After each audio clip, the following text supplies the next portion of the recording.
Abu dan Ummu Salamah. Abu Salamah adalah sahabat Nabi keturunan Bani Makhzumi. Namanya adalah Abu Salamah Abdullah ibnu Abdul Asad ibnu Hilal ibnu Abdullah ibnu Umar ibnu Makhzum. Sementara istrinya bernama Hindun binti Abi Umayyah ibnu Mughirah yang akrab disapa Ummu Salamah. Abu Salamah adalah muslim yang pertama kali berhijrah ke Abisinia, dan kemudian kembali ke Makkah. Sekembalinya ke Makkah, orang Quraisy sering mengganggu dan menyakitinya.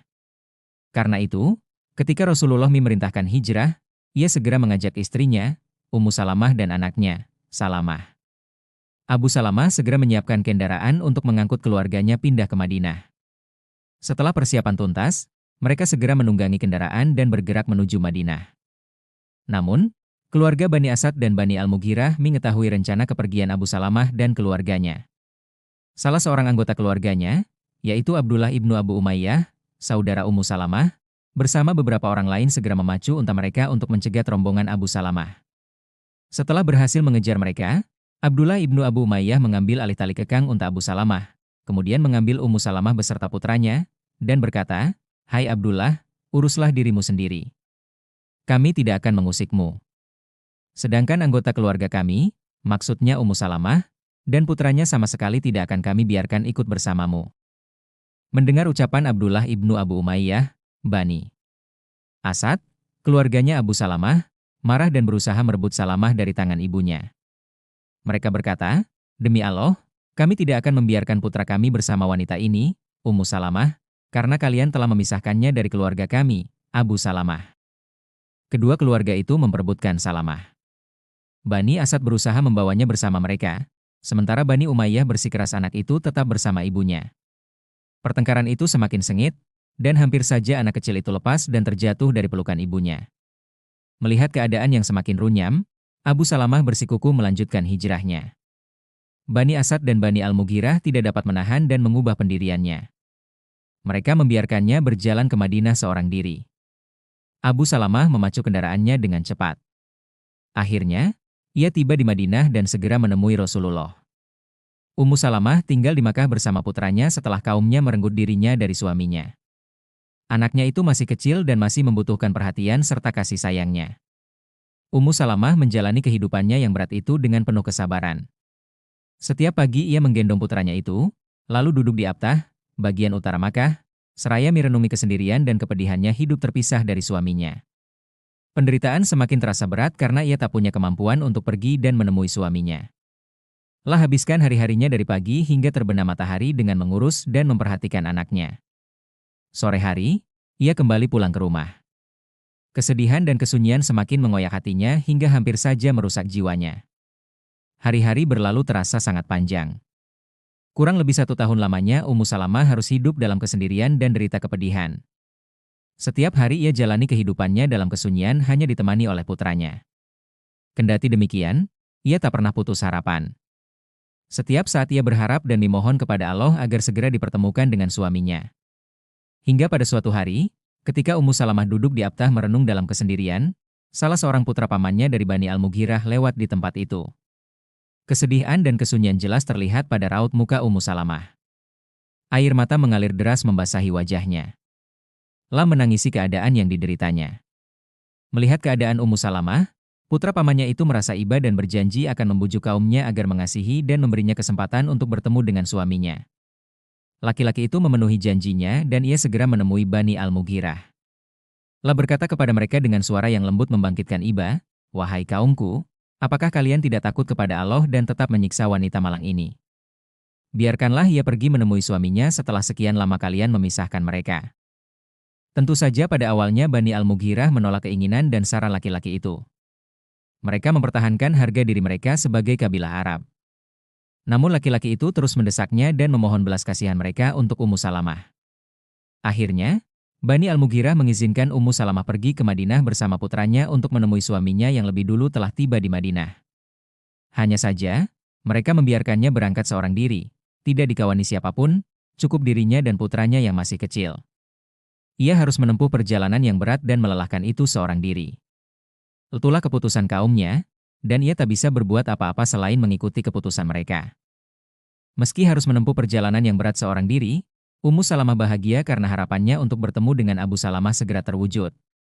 Ummu Salamah menyiapkan kendaraannya dan menggendong putranya yang masih kecil. Ia menyandarkan dirinya dalam perjalanan itu hanya kepada Allah. Ummu Salamah dan putranya itu berangkat menuju Madinah. Mereka harus menempuh perjalanan yang panjang dan melelahkan. Perjalanan itu semakin terasa berat karena ia sama sekali tidak mengenal medan perjalanan yang akan ditempuhnya. Lah hanya bertawakal dan mengikatkan keyakinannya kepada Allah yang akan menjaga serta melindunginya. Tiba di wilayah Tanim, seorang laki-laki, Utsman ibnu Talhah, melihat Ummu Salamah berjalan seorang diri di atas unta tunggangannya. Saat itu Utsman ibnu Talhah adalah seorang kafir. Utsman bertanya keheranan, "Wahai putri Abu Umayyah, hendak pergi kemana?" Ummu Salamah merasakan ketulusan dan ketenangan dalam pertanyaan Talhah. Lah menjawab dengan air mata mengalir deras membasahi wajahnya, Allah mengetahui apa yang tengah berkecamuk dalam dadanya. Aku ingin bertemu dengan suamiku Abdullah yang telah berhijrah ke Madinah. Talhah kembali bertanya, tidak adakah anggota keluarga yang menemani perjalananmu? Ummu Salamah menjawab dengan nada yang pasti, nada seorang mukmin yang meyakini kekuasaan Tuhannya. Allah bersamaku, dan anakku menyertaiku, sambil menunjuk ke anak kecil dalam gendongannya. Sebagai laki-laki Arab, Talha merasa wajib menjaga, melindungi, dan menemani wanita itu dalam perjalanan yang berat untuk menemui suaminya di Madinah. Talha meninggalkan urusannya dan mengambil alih tali kendali unta Ummu Salamah. Talha menuntun dan menjadi pemandu jalan bagi Ummu Salamah menuju Madinah Al-Munawwarah. Sejarah mencatat kemuliaan dan perilaku terpuji Talha meskipun saat itu ia seorang kafir. Ia menemani Ummu Salamah dalam perjalanan panjang dan berat itu. Ketika perjalanan semakin berat dan melelahkan, mereka berhenti dan bernaung di bawah pohon yang rindang untuk sejenak melepas lelah. Selama beberapa hari keduanya terus berjalan menuju. Ummu Salamah, sambil menggendong putranya, naik di atas untanya yang dituntun oleh Utsman ibnu Talhah hingga akhirnya mereka tiba di kota Madinah. Ummu Salamah mengetahui dari kabar yang diterimanya bahwa suaminya tinggal di salah satu rumah keluarga Auf ibnu Malik di Kuba. Setibanya di Madinah, Talha melepaskan tali kekang unta itu dan meninggalkan Ummu Salamah melanjutkan perjalanannya. Ia sendiri kembali pulang ke Makkah disertai ungkapan syukur dan terima kasih dari Ummu Salamah. Lah berdoa kepada Allah agar dia menunjuki Talha ke jalan yang lurus, jalan kebenaran. Ummu Salamah berkata tentang Utsman ibnu Talhah, "Aku tidak pernah ditemani seorang Arab pun yang lebih mulia darinya. Ketika kami tiba di tempat istirahat, ia menghentikanku, lalu mundur menjauhiku. Setelah aku turun, ia membawa untaku ke belakang, menurunkan tandunya, kemudian mengikatkannya pada pohon. Lah sendiri menyingkir dariku ke bawah sebatang pohon dan tidur di sana. Jiwa waktu sore hampir tiba, ia mendekati untaku, dan memasangkan pelananya, kemudian mundur dan berkata, 'Naiklah.'